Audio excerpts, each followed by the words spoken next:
विद्यार्थियों नमस्कार। Online class में आपका स्वागत है। आज हम अपना जो टॉपिक देख रहे थे सामाजिक ज्ञान में राष्ट्रपति की सामान्यकालीन शक्तियां।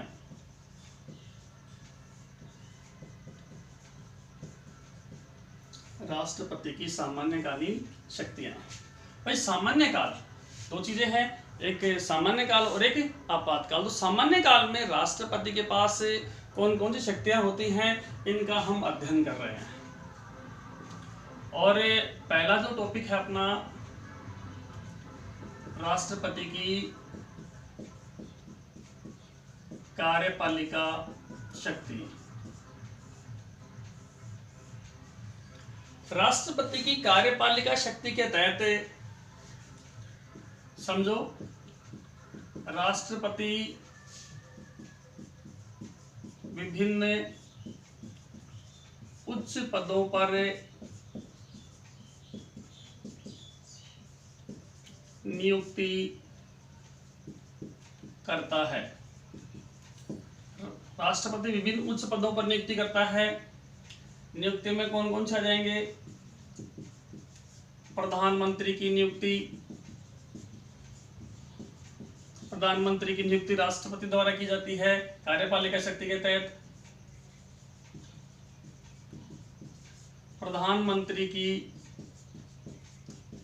सलाह से अन्य मंत्रियों की नियुक्ति।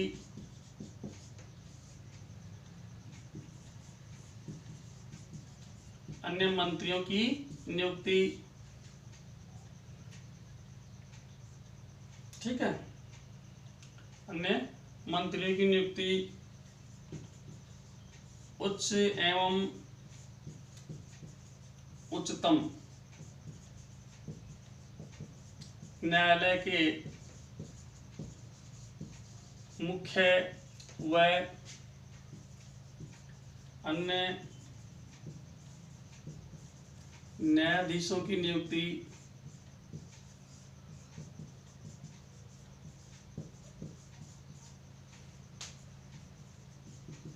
नियंत्रक, महालेखा परीक्षक की नियुक्ति। कहने का मतलब क्या है, समझो इसको। कार्यपालिका शक्ति, राष्ट्रपति विभिन्न उच्च पदों पर नियुक्ति करता है। प्रधानमंत्री की नियुक्ति राष्ट्रपति द्वारा की जाती है। प्रधानमंत्री की सलाह से अन्य मंत्रियों की नियुक्ति होती है। उच्च एवं उच्चतम न्यायालय के मुख्य व अन्य न्यायाधीशों की नियुक्ति भी राष्ट्रपति द्वारा की जाती है। नियंत्रक व महालेखा परीक्षक की नियुक्ति भी राष्ट्रपति द्वारा की जाती है। इसके अलावा यूजीसी, यूपीएससी, देखो इनकी फुल फॉर्म देखो, यूनिवर्सिटी ग्रांट कमीशन, विश्वविद्यालय अनुदान आयोग। मतलब इसकी फुल फॉर्म तो है विश्वविद्यालय अनुदान आयोग।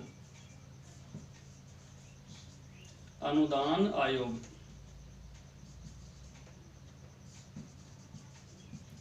यूपीएससी की फुल फॉर्म है संघ लोक सेवा आयोग। संघ लोक सेवा आयोग। तो विद्यार्थियों, इनके जो अध्यक्ष हैं चीफ, उनकी और भी बहुत सारे चीफ होते हैं, अध्यक्ष होते हैं, उनकी नियुक्ति राष्ट्रपति कार्यपालिका शक्ति के तहत ही करता है। चलो साहब, तो एक टॉपिक कार्यपालिका शक्ति में नियुक्ति की शक्ति के बारे में पता लग गया आपको।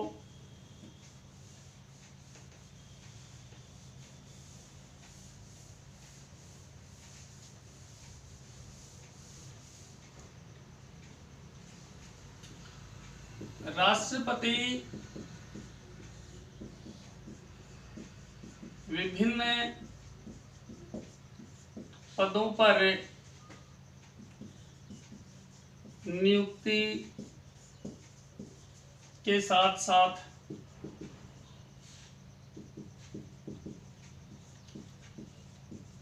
पदच्युति या पद से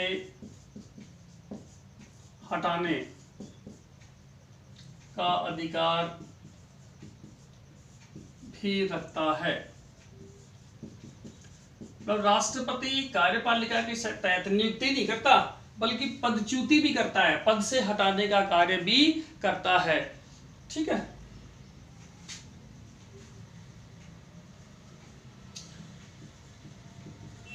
राष्ट्रपति संपूर्ण राष्ट्र के शासन संचालन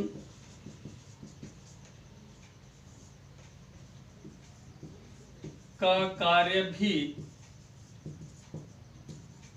संभालता है। मतलब शासन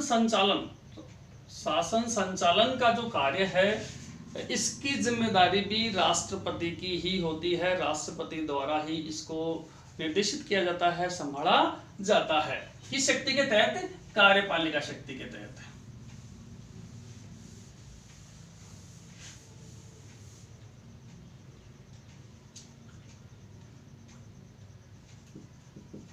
राष्ट्रपति को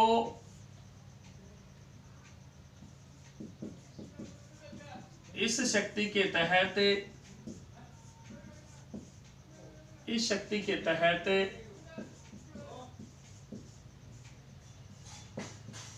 वैदेशिक शक्ति भी प्राप्त होती है। सर वैदेशिक क्षेत्र में, आप वैदेशिक क्षेत्र ऐसे कह सकते हैं, वैदेशिक क्षेत्र में शक्ति भी प्राप्त होती है। सर वैदेशिक क्षेत्र में क्या शक्ति हो सकती है? वैदेशिक क्षेत्र में यह है विभिन्न राजदूतों की नियुक्ति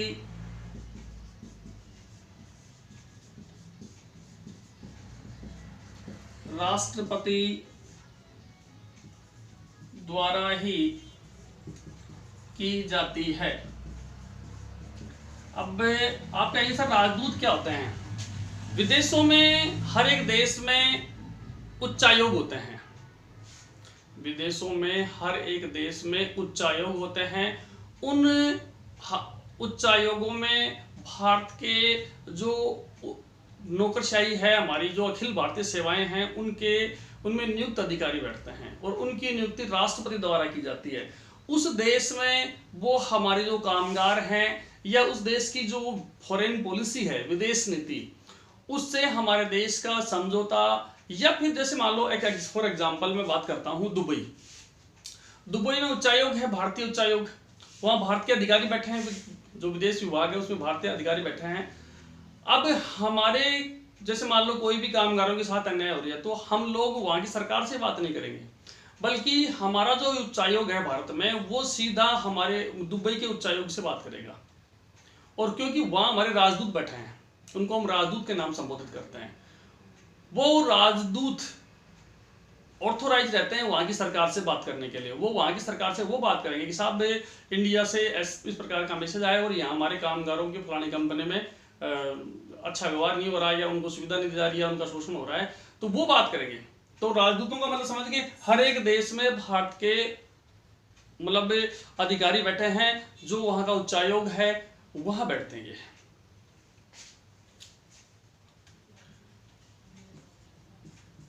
विदेशों से होने वाले समझौते भी राष्ट्रपति के नाम से ही किए जाते हैं। मतलब विदेशों से जो भी समझौते हैं ना, वो भी किसके नाम से किए जाते हैं भाई? राष्ट्रपति के नाम से ही किए जाते हैं। एक ये शक्ति हो गई।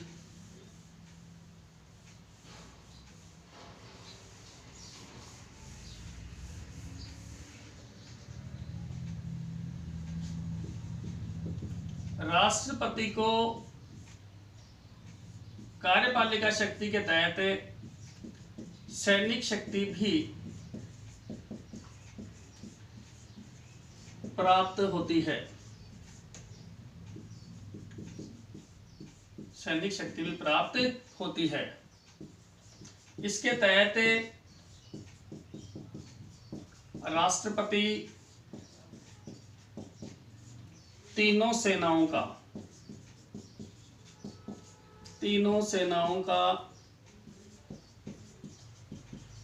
सेनापति होता है। राष्ट्रपति क्या होता है भाई? तीनों सेनाओं का सेनापति होता है। वह स्वयं युद्ध की घोषणा नहीं कर सकता। सेनापति जरूर होता है लेकिन युद्ध की घोषणा नहीं कर सकता वो खुद। इसके लिए उसे संसद व प्रधानमंत्री की सलाह लेनी पड़ती है।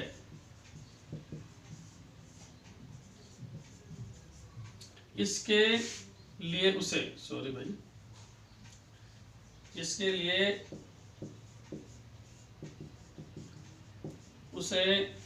संसद व प्रधानमंत्री की सलाह लेनी पड़ती है। मतलब कि समझो इसको, राष्ट्रपति को सैनिक शक्ति भी प्राप्त होती है।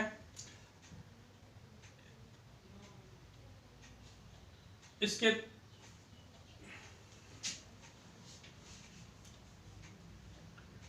राष्ट्रपति तीनों सेनाओं का सेनापति होता है। मतलब राष्ट्रपति क्या होता है? तीनों सेनाओं का सेनापति। जो जल सेना है, थल सेना है, वायु सेना है, उनका सेनापति होता है राष्ट्रपति।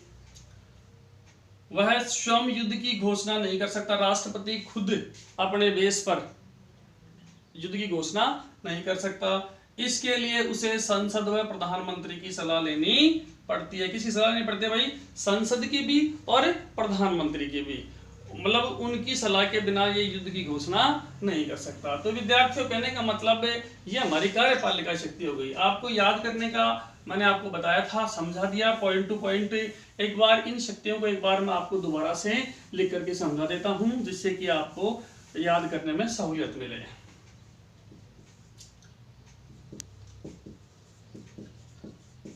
नियुक्ति की शक्ति कार्यपालिका शक्ति के तहत पदच्युति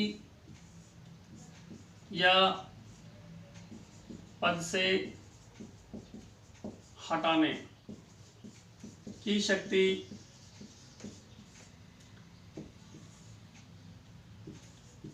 शासन संचालन की शक्ति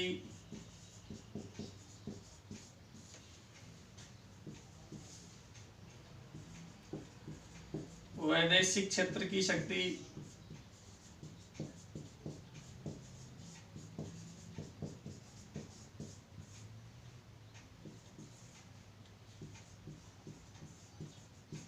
सैनिक क्षेत्र में शक्ति। कहने का मतलब क्या हुआ? ये 5 टॉपिक्स हैं कार्यपालिका शक्ति में, आपको याद रखना और इनके बारे में आप अच्छे से फिर लिख सकते हैं। ठीक है।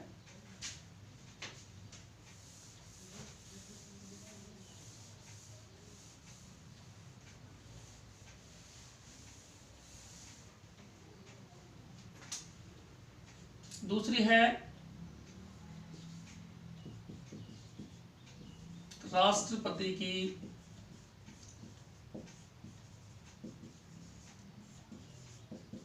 विधायी शक्ति।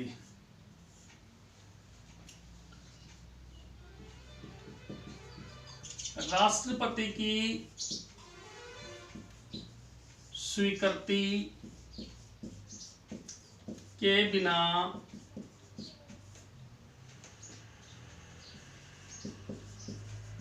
कोई भी विधेयक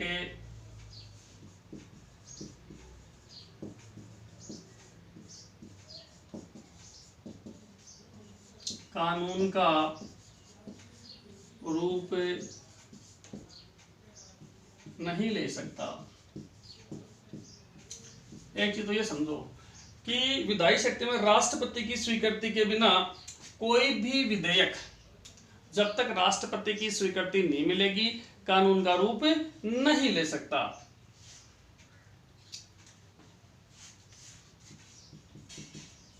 राष्ट्रपति द्वारा ही संसद के सत्रों को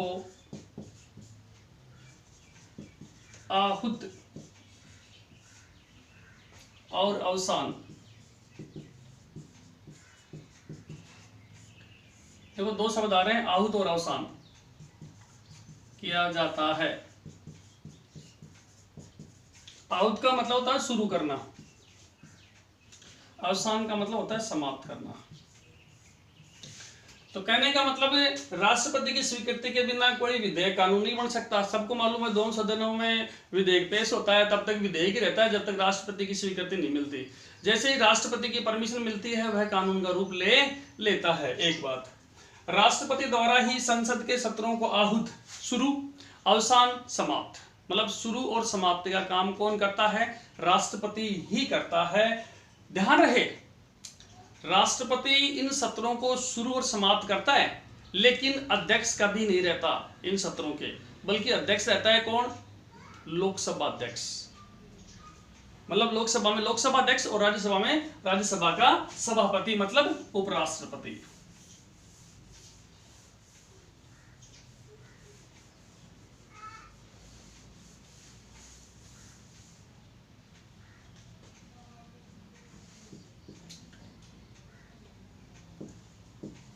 प्रथम बार जब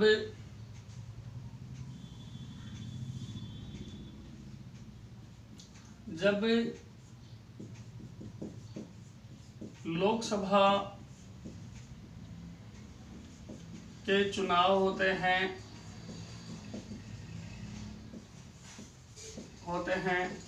तथा प्रथम बार लोकसभा बैठती है तो सर्वप्रथम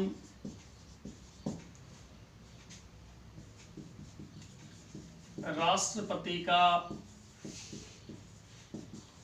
अभिभाषण, ठीक है, मतलब राष्ट्रपति का भाषण, अभिभाषण होता है। मतलब जैसे लोकसभा के चुनाव हुए, चुनाव के बाद लोकसभा गठित हो गई, गठित होने के बाद जब पहली बैठक होती है ना, पहली बार जब लोकसभा की बैठक होती है, प्रथम बैठक होती है, तो सबसे पहले राष्ट्रपति का अभिभाषण होता है। वर्ष के अंत में भी राष्ट्रपति के भाषण से ही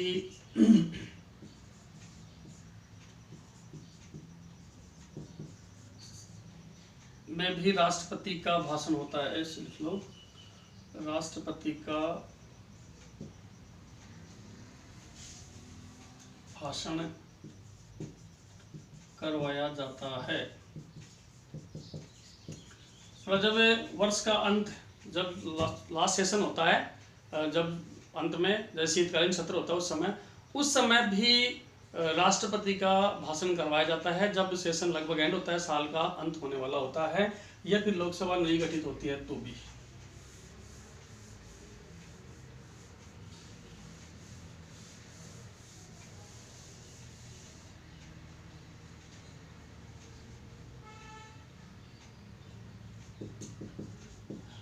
राष्ट्रपति को मनोनयन की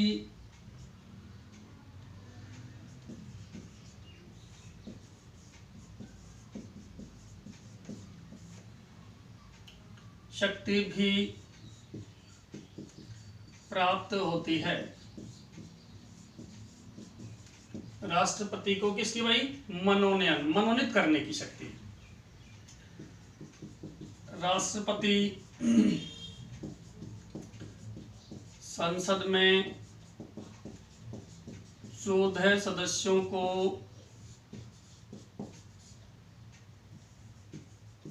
मनोनीत करता है। राष्ट्रपति संसद में कितने सदस्यों को मनोनीत करता है भाई? 14 सदस्यों को, जिसके तहत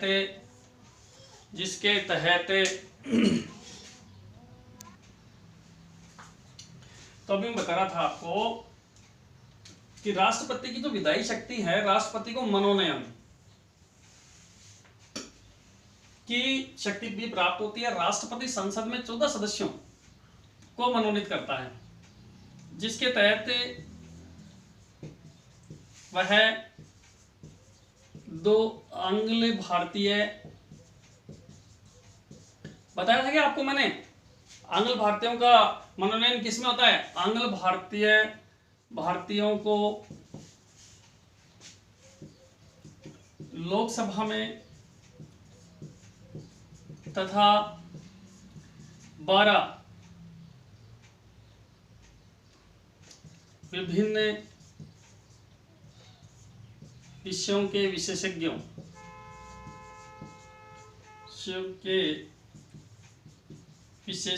को राज्यसभा में मनोनीत करता है। मैंने आपको समझाया भी था कि मनोनयन का मतलब राष्ट्रपति के पास एक पावर, एक शक्ति हो जिसके तहत उसे लगे कि लोकसभा में आंग्ल भारतीयों का पर्याप्त प्रतिनिधित्व नहीं है, तो वह 2 सदस्य मनोनीत कर सकता है। 543 के चुनाव होते हैं, मनोनीत करने वाले सदस्यों के कभी भी चुनाव नहीं होते हैं। समझा दिया आपको। दूसरा यह है कि राज्यसभा में 12 सदस्यों को मनोनीत करता है। सर वो कौन होते हैं? पहले में तो आंग्ल भारतीय मैंने बताया था लोकसभा में, जिसके पिता और माता जिसमें से एक अंग्रेज और एक भारतीय है, उनसे उत्पन्न संतान आंग्ल भारतीय कहलाती है।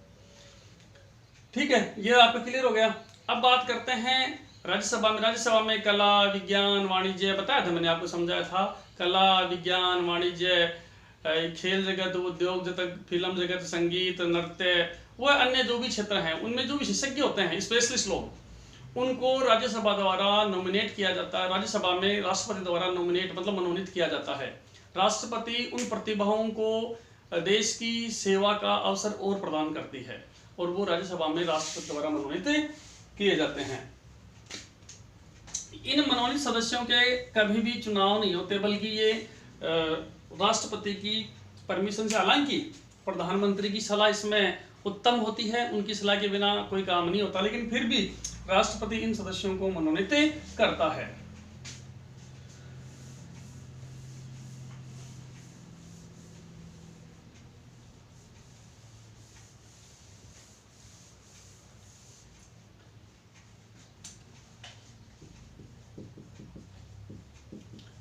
राष्ट्रपति को विधायी शक्ति के तहत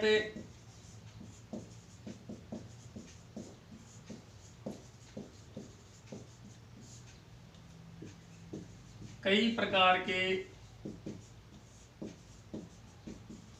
विशेषाधिकार हैं प्राप्त होते हैं। जैसे एक विशेषाधिकार तो जेबी विटो है। सब जेबी विटो होता क्या है? इस अधिकार के तहत जब कोई भी विधेयक लोकसभा और राज्यसभा से स्वीकृत होकर के पहुंचता है, तो राष्ट्रपति के पास विशेषाधिकार है कि वो उसको स्वीकृति दे या नहीं दे। ये जेबी विटो एक अधिकार है, जिसे निषेधाधिकार भी कहते हैं। इस अधिकार के तहत राष्ट्रपति चाहे तो विधेयक को स्वीकृति दे और चाहे तो नहीं दे। अगर नहीं दी, 3 ऑप्शन होते हैं, स्वीकृति दे दे, दोबारा लौटा दे, वापस आए तो हस्ताक्षर करने होंगे, तीसरी बार वीटो का प्रयोग कर ले और हस्ताक्षर ना करे। तो किसी विधेयक पर राष्ट्रपति के पास 3 ऑप्शन होते हैं हस्ताक्षर करने के।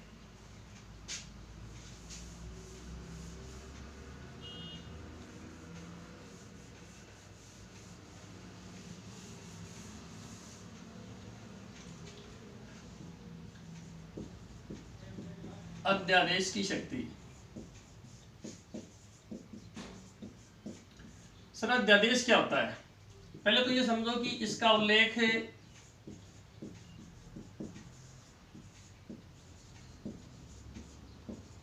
अनुच्छेद 123 में किया गया है। पहली चीज तो यह है कि इसका उल्लेख कहां किया गया भाई, अनुच्छेद 123 में किया गया है। पहली बात, जब अध्यादेश समझ रहा हूं आपको मैं, जब संसद का सत्र नहीं चल रहा हो, तो विद्यार्थियों जब संसद का सत्र चल रहा है तो उसमें कानून बढ़ जाएगा, कोई दिक्कत नहीं है। चालू संसद के सत्र में किसी भी एक सदन में पेश किया जाएगा, ठीक है, ये मैंने आपको बता दिया। मंत्री पेश करता है तो सरकारी विधेयक, और अगर कोई सदस्य पेश करता है तो गैर सरकारी विधेयक। जब भी नया कानून बनता है तो वो साधारण विधेयक होता है, 3 बताए थे मैंने। साधारण विधेयक, वित्त विधेयक जिसका संबंध धन से होता है, और संशोधन विधेयक जो आगे मैं समझाऊंगा आपको। मैंने समझा दिया राज्यसभा संसद की शक्तियों में, आपको समझा चुका हूं, लोकसभा में समझा दिया मैंने, राज्यसभा में समझा दिया मैंने, ठीक है। तो कहने का मतलब जब संसद का सत्र नहीं चल रहा हो तथा राष्ट्र हित में कानून की आवश्यकता हो, और देश हित में किसकी आवश्यकता हो गई, कानून की, ऐसे समय में राष्ट्रपति प्रधानमंत्री की सलाह से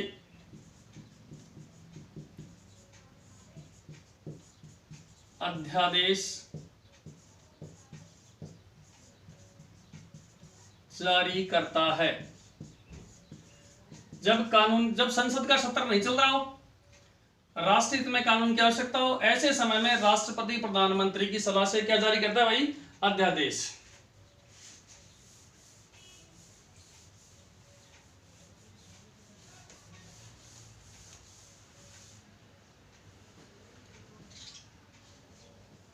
राष्ट्रपति द्वारा जारी अध्यादेश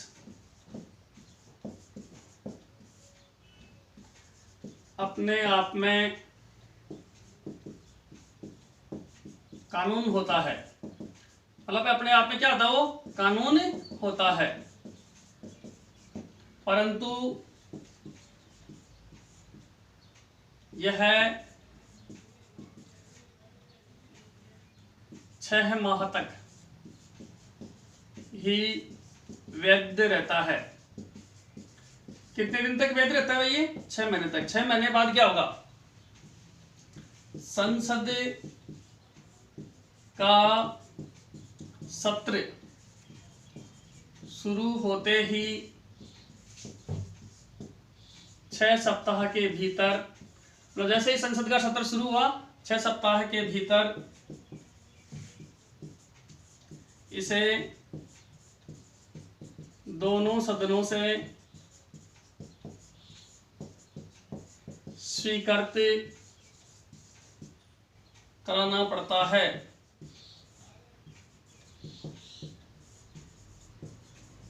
मतलब 6 माह तक वैध रहता है। संसद का सत्र शुरू हो गया और 6 सप्ताह के भीतर दोनों सदनों से इसको स्वीकृत कराना होगा। स्वीकृत नहीं होने पर, मतलब संसद के जो सदन हैं, स्वीकृत नहीं होने पर यह अध्यादेश स्वतः ही समाप्त हो जाता है। कहने का मतलब क्या समझे कि राष्ट्रपति की विधायी शक्ति जो है उसमें राष्ट्रपति द्वारा जारी अध्यादेश अपने आप में कानून होता है। राष्ट्रपति जारी अध्यादेश अपने आप में क्या होता है, कानून होता है, ठीक है। परंतु 6 सप्ताह तक ही वैध रहता है। 6 सप्ताह तक ही मान्य हो गए। 6 सप्ताह बाद क्या करना होगा, जैसे ही संसद का सत्र शुरू हुआ 6 माह, सॉरी भाई 6 महीने तक वैध, 6 महीने तक वैध रहता है। लेकिन संसद का सत्र शुरू हुआ उसके 6 सप्ताह के भीतर दोनों सदनों से इसको स्वीकृत कराना पड़ता है। अगर स्वीकृत नहीं हुआ होने पर यह अध्यादेश स्वतः ही समाप्त हो जाता है। एग्जाम्पल के तौर पर आपको मैं ताजा उदाहरण देता हूं।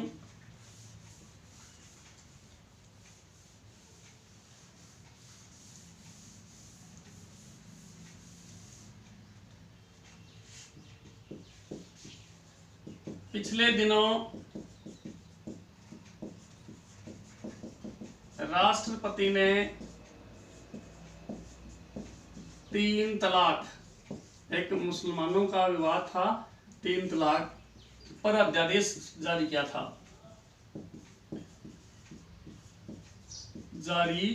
था।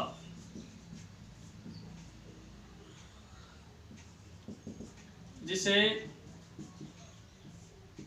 बाद में दोनों सदनों से स्वीकृत करवा करके, मतलब दोनों सदनों से स्वीकृत करवा करके कानून का रूप दिया गया।